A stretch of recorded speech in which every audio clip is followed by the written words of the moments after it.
नमस्कार। अभी मैंने थोड़ी देर पहले सोशल मीडिया पर एक वीडियो देखा जिसमें ये बताया गया कि ब्लैक फंगस से निपटने के लिए सबसे अच्छा ये तरीका है कि हल्दी के साथ में यदि फिटकरी और सेंधा नमक या काला नमक को मिलाकर उसका सेवन किया जाए तो इससे काली फंगस से बचा जा सकता है। तो मैं यहाँ पर आपसे ये निवेदन करना चाहता हूँ, बल्कि हाथ जोड़ के निवेदन करना चाहता हूँ कि आप फिटकरी का सेवन किसी भी हालत में ना करें, क्योंकि फिटकरी ये एक एल्यूमिनियम का लवण है, यानी एल्यूमिनियम का साल्ट है, और इसे इंग्लिश में तो एलम ही बोलते हैं। एलम शब्द एल्यूमिनियम से ही बना है और आप फिटकरी से एल्यूमिनियम को एक्सट्रैक्ट भी कर सकते हैं।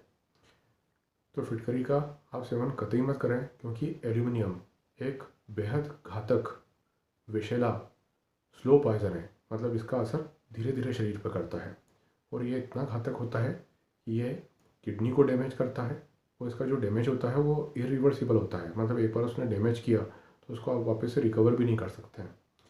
ये अगर ब्रेन में चला जाता है तो ये याददाश्त को कम करता है और साथ में जो मस्तिष्क की और भी गतिविधियां हैं उनमें भी बाधा डालता है।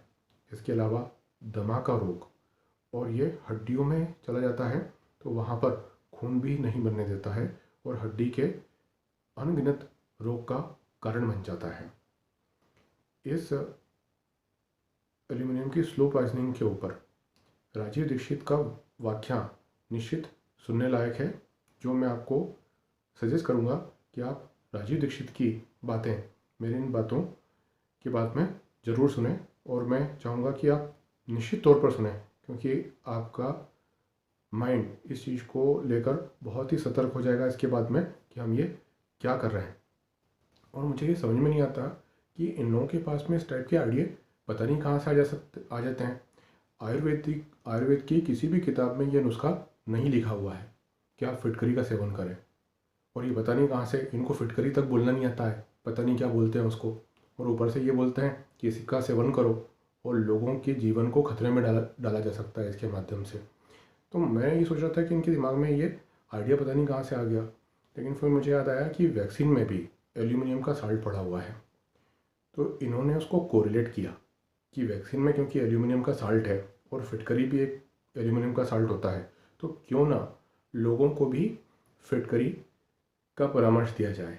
लेकिन मैं इन लोगों को बताना कि जो वैक्सीन में एल्यूमिनियम का साल्ट है वो अत्यंत सूक्ष्म मात्रा में है। वैक्सीन होती कितनी बड़ी है, 1 ml की होती है, और उसमें भी एक छोटी सी मात्रा में अगर एल्यूमिनियम का कोई साल्ट भी है तो उससे शरीर पर इतना दुष्प्रभाव नहीं हो सकता है। लेकिन अगर आप लोगों को बोलेंगे कि आप रोज़ रोज़ फिटकरी लो, तो आप सोच सकते हैं कि उसके ऊपर, उस व्यक्ति के ऊपर जो रोज़ रोज़ फिटकरी लेगा उसके ऊपर कितना दुष्प्रभाव पड़ेगा। तो इसलिए आप इस टाइप की चीज़ों से बिल्कुल भी सतर्क रहें और चीज़ का सेवन बिल्कुल ना करें। मुझे तो कभी कभी ऐसा लगता है कि जब ये काल चल रहा है, इसमें इतनी महामारी फैली हुई है, तो यहाँ पर एलोपैथी के बजाय जो नेचुरोपैथी है और साथ में आयुर्वेदिक जो ट्रीटमेंट है वो ज़्यादा प्रभावकारी हो रहे हैं। और इसीलिए कुछ ऐसे लोगों को भी अब छोड़ दिया गया है जिनके परामर्श से हो सकता है लोगों की तबीयत खराब हो, और फिर ये प्रचार किया जाए कि नेचुरोपैथी यानी प्राकृतिक चिकित्सा और आयुर्वेदिक चीज़ें भी शरीर के लिए नुकसानदायक और घातक हो सकती हैं। अब मैं यहाँ पर चाहता हूँ कि आप राजीव दीक्षित जी का ये वीडियो जरूर सुनिए। सबसे खराब धातु है खाना बनाने के लिए और खाना खाने के लिए। सारे वैज्ञानिकों की शोध इस बात पर केंद्रित है कि एल्यूमिनियम के पात्र में खाना बनाकर अगर आप खा रहे हैं तो आप धीमा जहर खा रहे हैं और यह जहर एक दिन जानलेवा होगा। मैंने इस पर थोड़ा अभ्यास किया तो पता चला कि एल्यूमिनियम के प्रेशर कुकर में बार बार खाना बनाकर जो हम खाते हैं, तो एल्यूमिनियम भारी तत्व है, हैवी मेटल है, वो शरीर में डिपॉजिट होता रहता है और शरीर का जो एक्सक्रीटा सिस्टम है, जो जहर को बाहर निकालने वाला सारा तंत्र है, वो एल्यूमिनियम को कभी भी निकाल नहीं पाता, क्योंकि एल्यूमिनियम बहुत भारी है, बहुत हैवी है। तो वो जमा होता रहता है और जमा होते होते फिर दमा, अस्थमा, ट्यूबरकुलोसिस जैसी गंभीर बीमारियों का कारण बनता है। मैंने विद्यार्थी जीवन में एक छोटा सा सर्वे किया था कि भारत में जो गरीब लोग होते हैं उनको दमा और अस्थमा क्यों होता है। कारण उसका ये पता चला कि ज्यादातर गरीब लोग एल्यूमिनियम के बर्तनों में खाना बनाते हैं और खाते हैं। ये उनके दमा और अस्थमा होने का, टीबी होने का सबसे बड़ा कारण। और आप जानते हैं कि आधुनिक चिकित्सा विज्ञान में एल्यूमिनियम का इस्तेमाल वर्जित है। आयुर्वेद में भी स्वामी जी कह रहे हैं कि दवा नहीं बना सकते, एलोपैथी में भी एल्यूमिनियम का इस्तेमाल वर्जित है।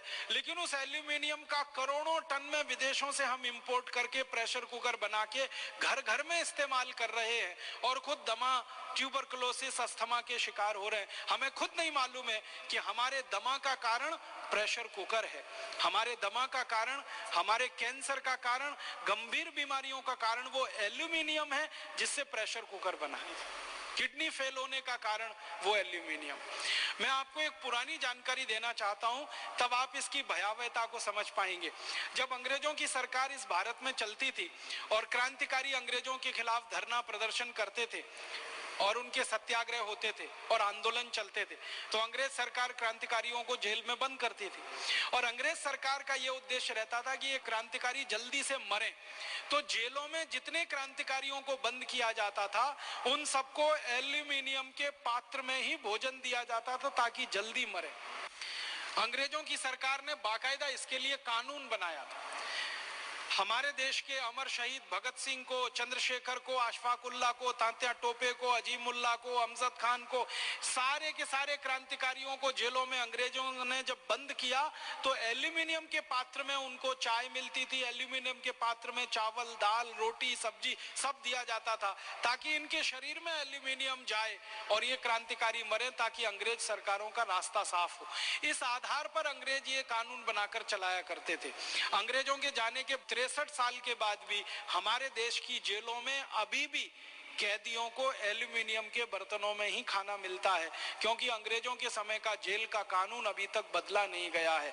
आप सोचिए कि कैदियों को जल्दी मार डालने के लिए अंग्रेज एल्यूमिनियम पात्र में भोजन दिया करते थे और कैदियों की मजबूरी होती थी, क्रांतिवीरों की मजबूरी होती थी उसमें भोजन खाना।